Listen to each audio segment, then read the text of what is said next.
All right, hello there. This is Professor Melanie Hildebrandt with the University of West Georgia, and I'm going to provide kind of a brief overview lecture of Chapter 2 for Econ 3402, Business Statistics 1.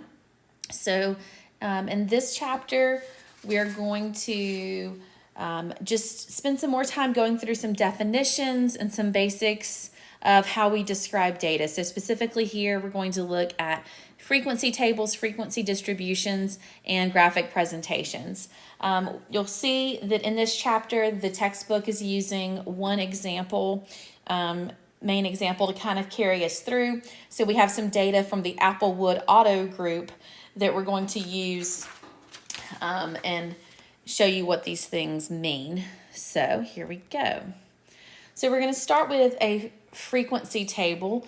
It's just a grouping of qualitative data into what are called mutually exclusive and collectively exhaustive classes that show how many observations are in each class. Don't let these words get the best of you. So mutually exclusive just means that our data fits into just one class. So again, this is for an auto sales group.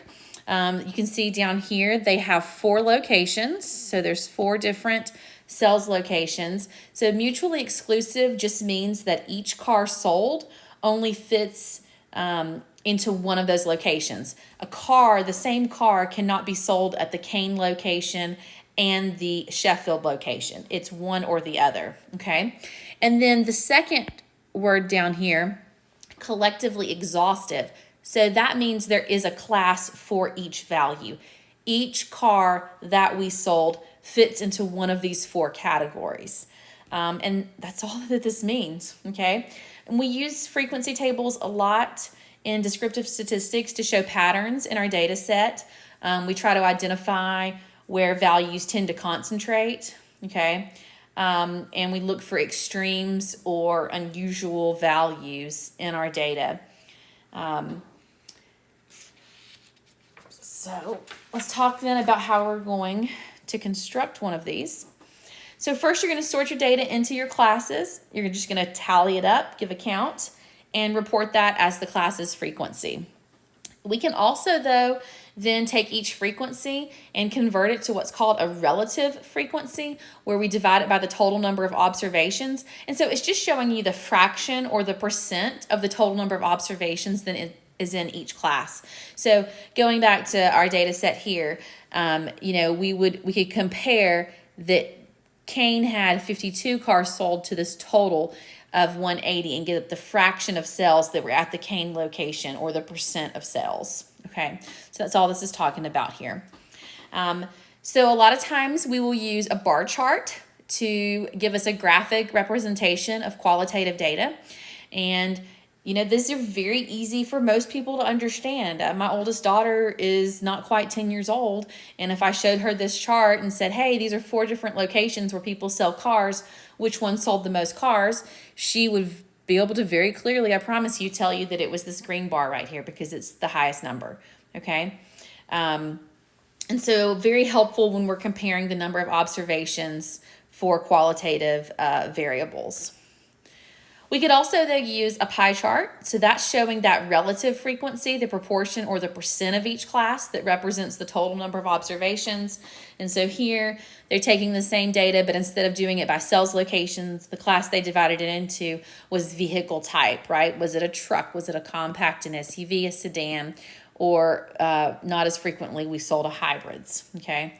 And again, you should be able to quickly look at those and go, wow, most of the vehicle types we sold were either an SUV or a sedan, right? It's more than half of the sales that we had.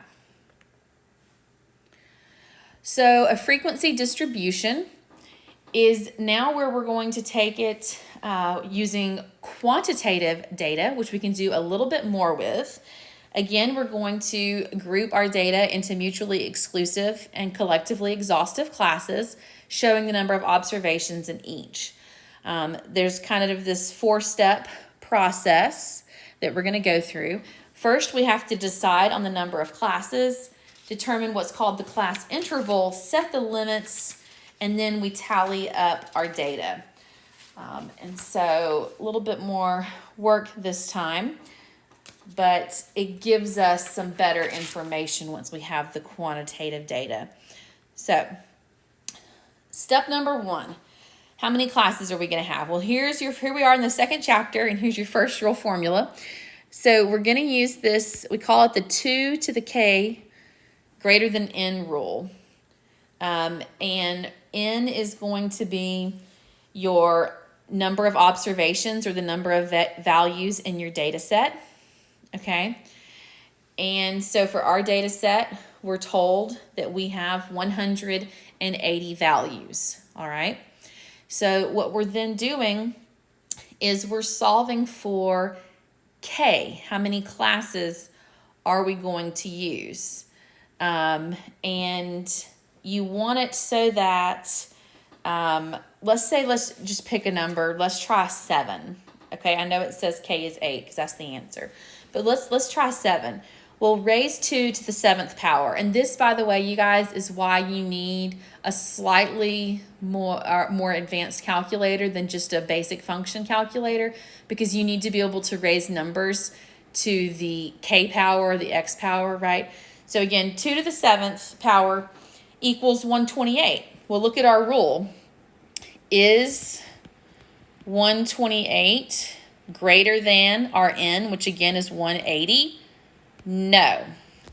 So k cannot be 7. Okay? Well, that won't work. It doesn't meet the rule. So we go up 1 because 7 was not big enough. So now we'll try a k equal to 8. And if you do 2 to the 8th power, you will get 256. Is 256 greater than 180? Yes, it is. And so k will be the number of classes. A k equal to 8 is the number of classes that we're going to use. So we're going to divide our data into 8 separate groupings or classes. So our second step then, we determine I, which is called the class interval. And so again, we have our kind of second formula here. I needs to be greater than or equal to the highest value in my data set minus the lowest value. So you just take the difference between your two extremes and then you divide by k. And again, remember for our example, we've already determined that k is 8. But then you want to round up to a convenient number. So when we plug this in, we would get 374.75. With data sets, when you're in the hundreds, I tend to round to the nearest hundredth. Sometimes with data sets, you're rounding to the nearest tenth. So it can vary. But so we're going to use 400 as our interval or the class width here that we're going to use. But it's good to have numbers that are a multiple of 10 or a multiple of 100. But it just depends some on what our data looks like.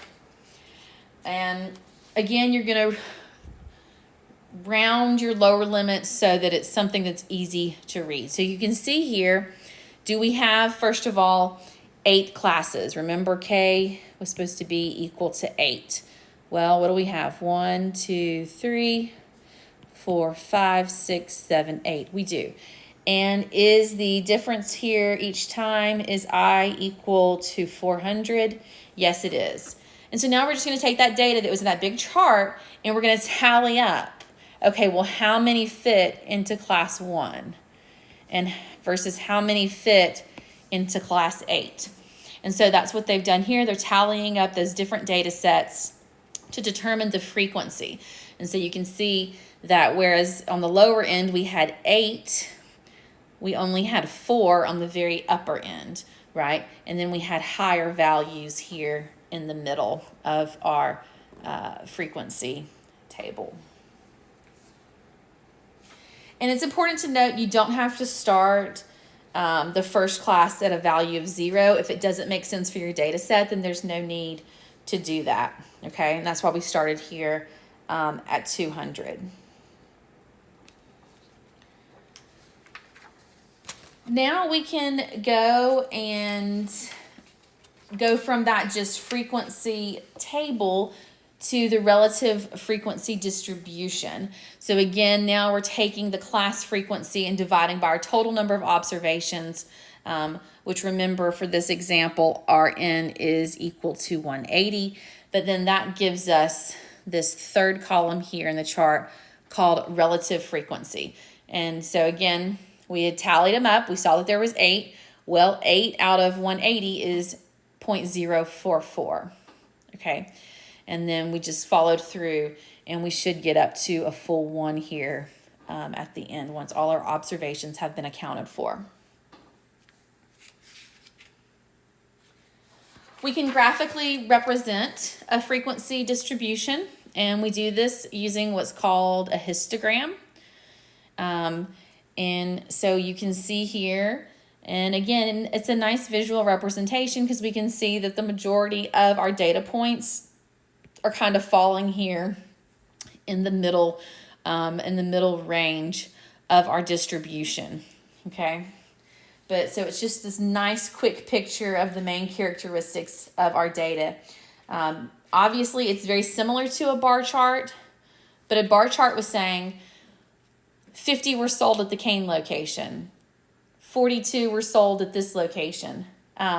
Here, with our quantitative data, we call it continuous data because there's not those gaps necessarily between, and so the difference between a bar chart and a histogram is that here they are all connected, right? Because this is 200 to 600, but then the second class starts right at 600 to 1,000, starts right at 1,000, so on and so forth.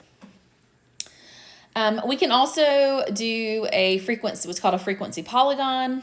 And so it's very similar to that histogram. It also shows the shape of our distribution. This could be more helpful if we were comparing 2 or more distributions, right? Because I could have this one, and then maybe I could have one that looks like this, and then I could have another one that looks like that. And so now I can compare differences between the 3 distributions that are on my graph.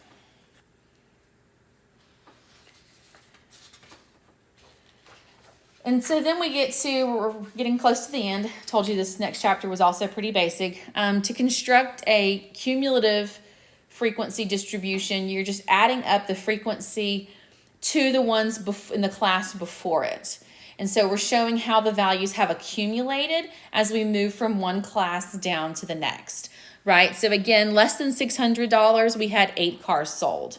But maybe we don't want to just know how many cars we sold for 601 to 1,000. We want to know the total number of cars sold for $1,000 or less. Well, we take the 11 that was originally in class 2 and we add it to the 8 in class 1 to get a cumulative frequency of less than $1,000 of 19. And hopefully you guys can see why this would be beneficial. And then obviously, since our total number of cars sold, our value there was 180. By the time we get to the last class, we have now accounted for all 180 of those cars. And then you can also have a graphical representation of the cumulative frequency polygon. But I'm not going to focus much on that. So hopefully that quick overview helps you with chapter 2. I am going to post also a couple of more videos, maybe something from Excel that shows you how you can construct some of these frequency tables, and we call it a pivot table in Excel. So you can really use that program to help do some of this work for you once you're out there in your careers one day working on some statistics for the companies that you work for. So more to come soon. You guys let me know if you have any questions.